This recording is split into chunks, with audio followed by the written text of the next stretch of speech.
For 1955, the Fairlane replaced the Crest line as the top standard model, easily identified by the distinct side trim. It came in 6 body styles, including the Victoria hardtop coupe, Crown Victoria with the stainless steel band across the B-pillars, Skyliner with a tinted plastic roof, and the Sunliner convertible. Prices started just over $1,900, and it was on a 116-inch wheelbase, was 199 inches long, and weighed 3,000 to 3,400 pounds. Engines range from 120 horsepower, 3.7-liter, 223 cubic inch mileage maker 6, to the 4.5-liter, 272 cubic inch 272 with 162 horsepower and 258 pound-feet of torque, and 4.8-liter, 292 cubic inch V8s with up to 200 horsepower and 285 pound-feet of torque. The top speed was 105 miles an hour. It could get to 60 in under 9 seconds, and the quarter mile in 17 seconds. Changes for 1956 included the addition of a Victoria hardtop sedan and a 1-year-only Park Lane 2-door wagon. Engines gained power up to 137, 173, and 200 horsepower, and a new Thunderbird 5.1-liter 312 with 215 horsepower. There was a lifeguard safety package that included seat belts, a padded dash, breakaway mirror with safety glass, reinforced door latches, and a flexible deep-centered steering wheel. 1957 models got updated styling that was longer, lower, wider, and had real tail fins. Now on a 118-inch wheelbase, it was 202 inches long, and weight was up to 3,400 to 3,900 pounds. The line was extended further, with the new top-of-the-line Fairlane 500, and a Country Squire wagon, the Ranchero pickup, or utility coupe, and the Skyliner with a retractable hardtop, all helping Ford move to the top sales spot for the year. Lifeguard added a secondary hood latch and child-proof door locks, but in spite of its critical acclaim, it did not sell well and would be canceled, although the individual features were still available. Quad headlights and a more aggressive grille were added for 1958, and engine upgrades had the 6 up to 145 horsepower and the 292 to 205. The 312 was replaced by an Interceptor 332 with 240 to 265 horsepower, and there was a 300 horsepower 352 cubic inch version, which raised the top speed to 115 while reducing the quarter mile to the high 15s. Styling would be squared off for 1959, and a fancier Fairlane 500 Galaxy was offered, while production expanded into Australia, using parts sourced from Ford Canada, where the 59 model would continue through 1961 using a Meteor grille. But in the Americas, the cars would be restyled for 1960, continuing the trend of longer, lower, and wider, and fins were more of a gull-wing style. The Fairlane was the base model, the Fairlane 500 the mid-range model, and the Galaxy was now a separate model at the top of the range. The Skyliner was discontinued, and the Ranchero moved to the new compact Falcon line. Wheelbase was up another inch, and length was now 214 inches, and weight 3,700 to 4,000 pounds. The 292 had been reduced to 185 horsepower, and the 332 was gone, while the 352 now came in 235, 300, and 360 horsepower versions. Space race styling was stressed more for 1961, although not as much as in the Thunderbird, but a 401 horsepower 390 certainly helped move it along. Then Ford introduced America's first true mid-size sedan in 1962, fitting between the Galaxy and Falcon, and taking on the Fairlane name. And Australia would start producing this model. Body styles were limited to basic 2- and 4-door sedans, separated from the bigger and smaller cars by about $200, starting at $2,200. A sport coupe option was added mid-year, with bucket seats and a center console. It was back to a 116-inch wheelbase, but it was an inch shorter than the original 1955 version. It shared its base 101 horsepower 2.8-liter 170 cubic inch 6 with the Falcon, with an optional 145 horsepower 3.6-liter 221 V8, and only in the U.S., a bigger 4.3-liter 260 with 164 horsepower, for up to 105 miles an hour and a 19-second quarter mile. 1963 added a hardtop coupe and ranch wagon, a bigger 116 horsepower 3.3-liter 200 cubic inch 6, as well as a high-performance 289 with an advertised 271 horsepower, while Australian versions got the 260 V8. Fins went away for 1964, and the Australian models finally got a 289, while America got 100 Fairlane Thunderbolts, a factory drag car with extensive weight reduction that included fiberglass doors, fenders, and hood, as well as plexiglass side windows. The suspension was heavily modified to accommodate the 7-liter 427 V8. Equipped with a high-rise manifold, a special teardrop hood bulb was required for clearance. Factory rated at 425 horsepower, the actual output was close to 50% higher, as it came from the factory. For 1965, production would stop in Australia in favor of other products, while American versions saw minor updates, like standard 14-inch wheels and freshened styling, while the smaller 6 was discontinued. New styling for 1966 included stacked headlights, similar to those introduced on the Galaxy the year before. A convertible would be added to the line, now 197 inches long, and wagons actually used a shorter wheelbase.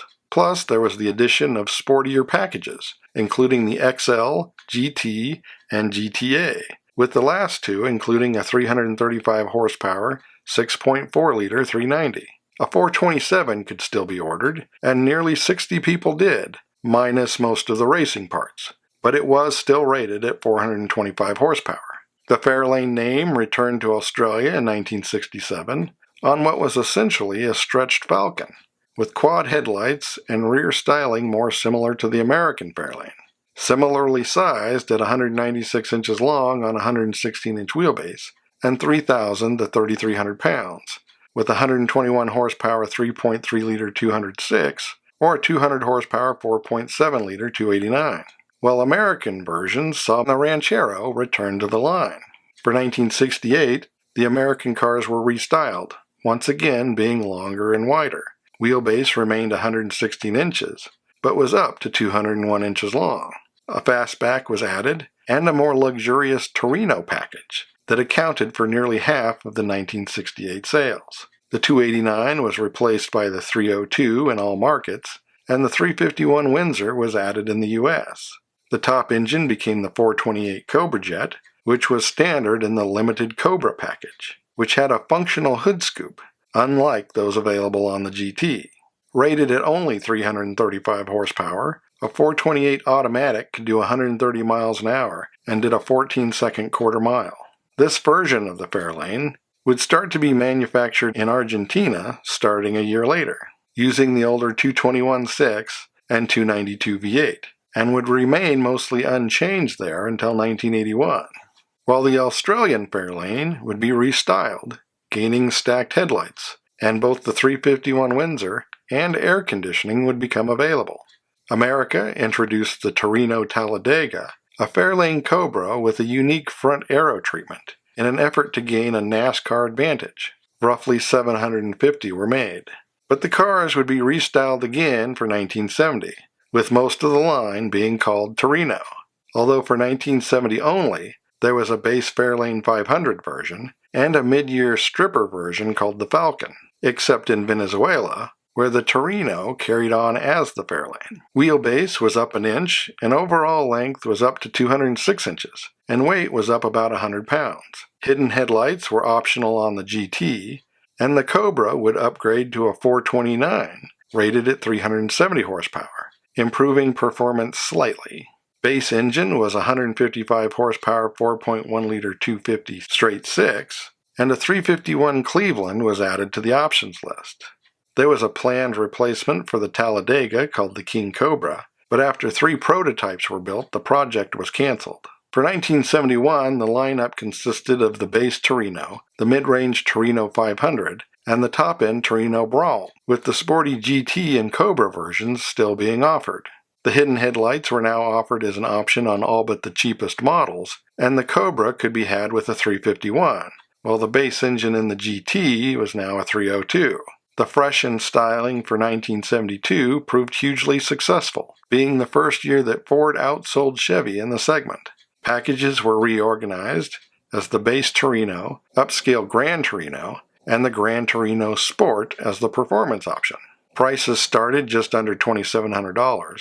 2 doors used a 114-inch wheelbase and were 207 inches long, and 4 doors a 118-inch wheelbase and were 211 inches long. A 6.6-liter 400 cubic inch engine was added to the lineup, but the bigger engines were no longer performance engines. Something made more obvious as the industry moved to net horsepower ratings, meaning power appeared to be down. The only performance engine of the year was the 351 Cobra jet, net rated at 245 horsepower and 299 pound-feet of torque. Top speed was still about 130, and the quarter mile could be done in about 16 seconds. There would also be a new Fairlane from Australia, which would continue in markets that the similar Falcon didn't. And there was a new, more upscale LTD version, and the 351 Cleveland became available with a 260 gross horsepower rating. It was up to 199 inches long and weighed 3,200 to 3,500 pounds.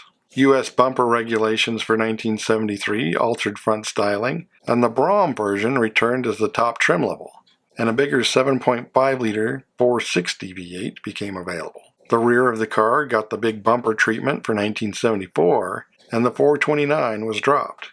There was a new Torino Elite with unique styling. It was essentially a Ford version of the Mercury Cougar, intended as a response to the success of the Chevy Monte Carlo. Minor updates the following year had the Torino name dropped from the Elite, and the 351 Cleveland became the 351 Modified. But sales dropped dramatically, blamed mostly on the introduction of the smaller Granada. 1976 would drop the Sport package, but you could get one of 1,000 Starsky and Hutch replicas. It would be the last year of the Torino. As with the next restyle, it was renamed LTD2. It was also the end of the Elite, which was replaced by the new smaller and cheaper Thunderbird.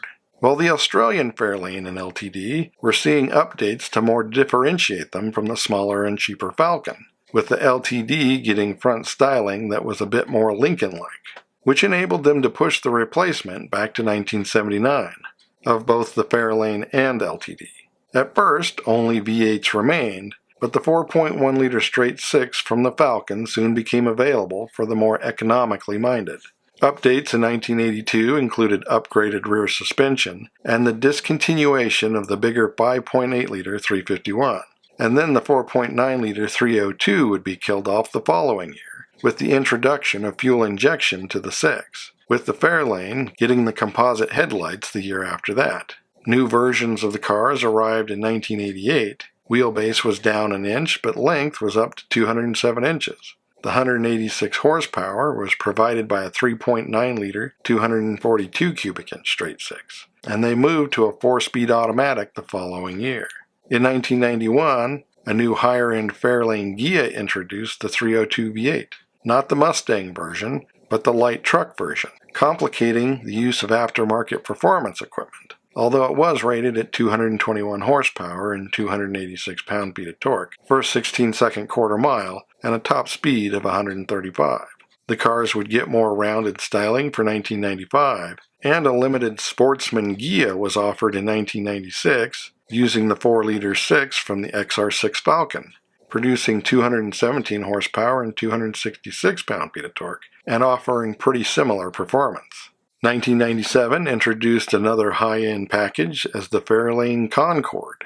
New styling for 1999 had length down to 202, but weight was over 3,800 pounds. It was supposed to be more Lincoln-like, which was blamed for the sales decline, in spite of new V8 performance versions as the TL50 and TS50.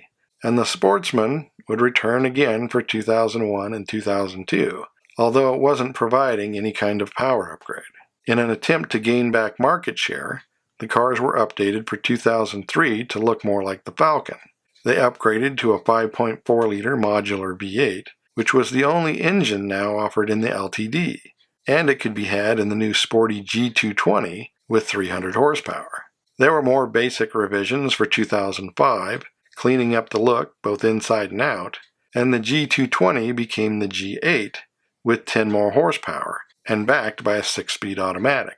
But in 2007, it was determined that a long wheelbase version of the Falcon was no longer marketable, and the line was discontinued.